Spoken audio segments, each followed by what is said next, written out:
Corey Holcomb has been calling out the industry for some time now. We all know Corey Holcomb as a comedian from Chicago. He stays on the underground. He says he rather stay away from the dominant society of Hollywood, make his money amongst black people, and just travel and do his things where he can stay independent, separate from all of those agents and everything, because he talks about the things, the cheek clapping and the things that goes on. A lot of these people who you think they are not who they are. They're at parties. There's a lot of LGBT activity going on in these parties, and these people are living double lives. And he's been exploiting that and calling that out, and calling people out to the carpet for some time now. But also Kwame Brown, who was a former NBA player, who's been in those circles at certain times, spoke to this too. Let's look at what he had to say. Actors with the largest following have to all do the same thing. I came to the internet and I was talking to some guys that, it seemed like they thought their shit didn't stink. They thought they can just pick and poke and pick with a bus, right? I never really took them serious because I never really respected them as grown men, as the man that I understand myself to be. I'm not perfect, but I know what I do for my money, and I know it's on the up and up.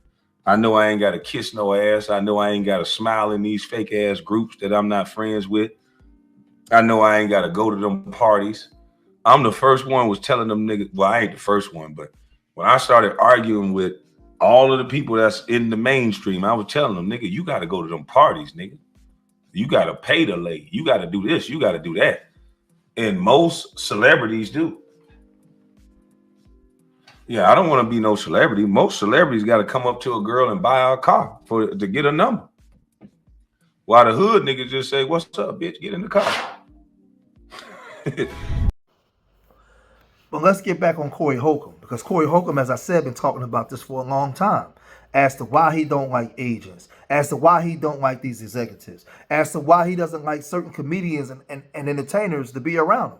He's been talking about this. A lot of people is hung up on what Cat Williams was saying, but people like Corey Holcomb has been blowing the whistle for a long time on these people. And we've been grifting it, making a lot of money off of it, talking basically. He's echoing some of the things that we've been saying, on our YouTube channels for years. But let's let Corey Holcomb tell you in his own words. I don't want nobody to ever think Corey Holcomb is bitter, because trust me, if I go down there in Hollywood, I can get an agent right away because I sell tickets. I'm going to tell you some real G shit. Nigga, me and Cat had the same agent. Cat agent sued me because I would not do what he wanted him to do, and I didn't even know they could do that. They take you to this place called a labor board. Right. The labor board is supposed to be the neutral that hear both sides of the story and they decide what happened. Yeah, that's Neutral my ass. The same mother Judge Kyrie was judging me over the mother. They own people. Can you imagine if you in a place that's supposed to be something neutral? They take you to the labor board to put a case on you. Yeah. I studied the dude that put the case on me. He put cases on New Edition, Really? Lionel Richie. This is what they do. When they can't get the artists to do what they want, they got a place called a labor board that they take you to, and you act like it's some neutral shit, but it ain't nothing but the powers that be. Yeah, that's creepy. Knocking a nigga upside the head. Especially a nigga like me, because I was in there, man, this pussy motherfuckers, man, them motherfuckers was like, yeah, we listen to both sides, and we agree with the guy that looked like us. Oh, wow. Because they pay us. Dog, man, it's the comedy game. I didn't know that an agent could sue you. Yeah. They was the victims in the case. Right. And I'm the nigga who didn't pay right. I was like, You the one what? bringing in money for them. They called me. Yeah. I didn't get in touch with that motherfucker. That motherfucker got in touch with me because he was like, oh, I heard about this Corey Holcomb. I can handle him. When the nigga saw what, because he was getting checks, but wouldn't tell me how much the checks was. That's crazy. When you got an agent, your agent pay you. I'm like, motherfucker, you don't pay me. Where the lick at? Who the fuck hiring Corey? That motherfucker was like, what do you mean? I was like, you ain't finna pay me what he's you the said middleman. they Right. paid me. Who hiring Corey Holcomb? Right, right. He didn't like that. Where's the money coming from? All you Right. comics, if you letting agents collect money in your name, I mean, sometimes you got to do what you got to do to avoid drama. But Corey Holcomb, man, my nuts hang like a who the fuck getting my money and then paying me after they put the money in the bank, they collecting interest in it, they pay you then, like you work for them. You supposed to be the agent.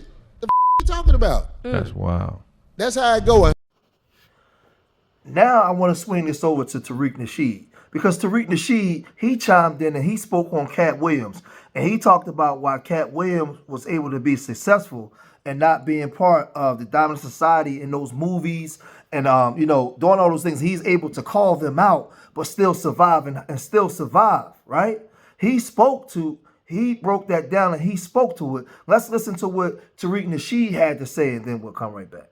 When Cat started to expose a lot of stuff in Hollywood, that's when they did the wacko jacko treatment, meaning that they'll turn on you and then just start bombarding you with negative stories and targeting with law enforcement. They all corroborate and they all start attacking you and doubling down on you and dogpiling on you. And they did that to our brother Cat.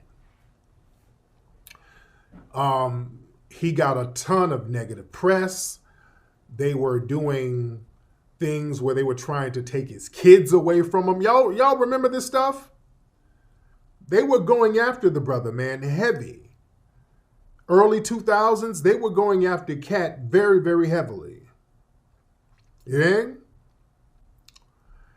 And they tried to break the brother. Portraying him as crazy and all of this stuff. They were trying to break him. But here's the thing with Cat. They couldn't break Cat. See, they'll try to besmirch you and make you not marketable. They tried to make them look crazy. That's how they get folks out of here. They portray you as a psycho in the media so that you will no longer be marketable, so nobody would want to deal with you within the industry.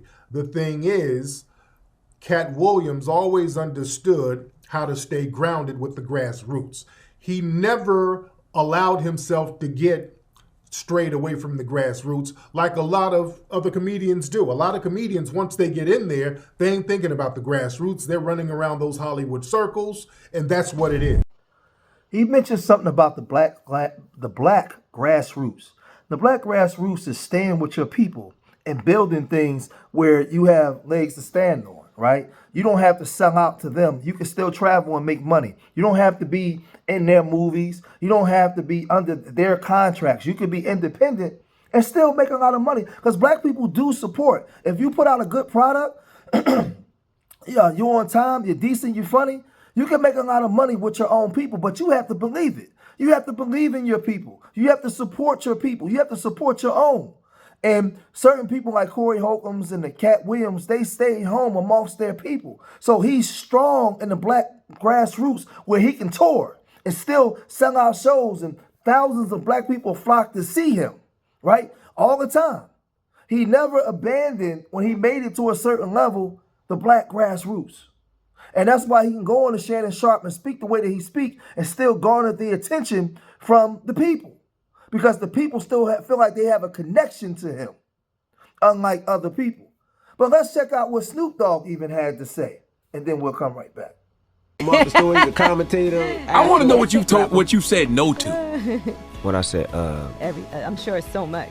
they wanted me to play a woman in some kind of TV show, and they wanted me to wear a dress.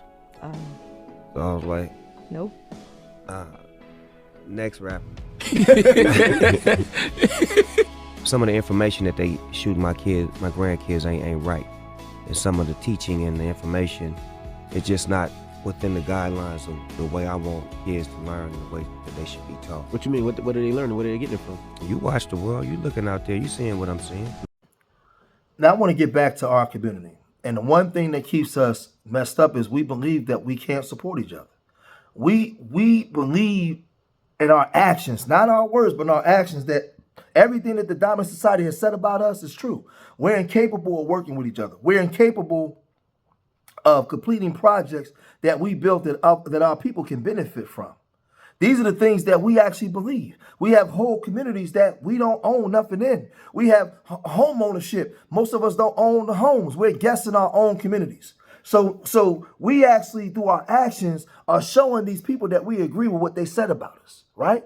Where Snoop Dogg is saying that he didn't want to wear a dress, right? But the thing is this: why do they feel emboldened and empowered with everything that we've been through as a people in this country to even ask a black man to wear a dress? That's what you should be asking. The question you should be asking yourself. What does that say about us? With everything that we've been through in America, why would they feel emboldened to ask a black man to wear a dress? Because you have no power. You have stardom. You have some money, but you have no power. You have no power. And this is the problem. The influence that you have is for the benefit of them, not you. That's why he said, we all remember we saw his son wearing a dress. His son, all of a sudden, he took him out of the meeting and everything. But he said that's something that he don't want to condone in his grandchildren. So we see Tariq Nasheed speak about the black grassroots and why we need to strengthen our black grassroots. Because I'm going to tell you something.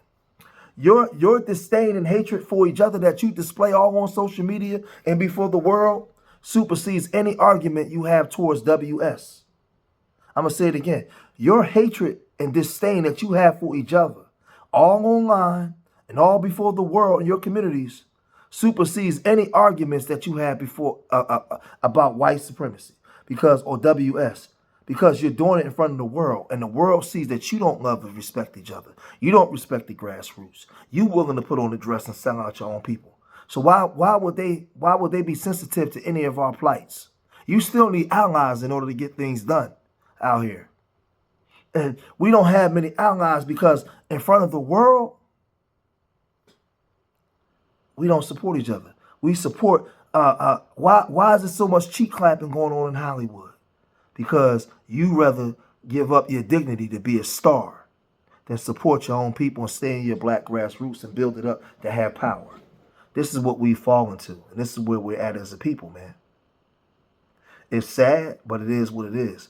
And people like Corey Holcomb, people like Tariq Nasheed, Cat Williams, and them been calling it out. But I'm going to cut it short here. Leave your comments in the comment section. Let me know what you guys think. What's your opinion? Subscribe to Street Media TV. And remember, I love y'all. Till the next time. Peace.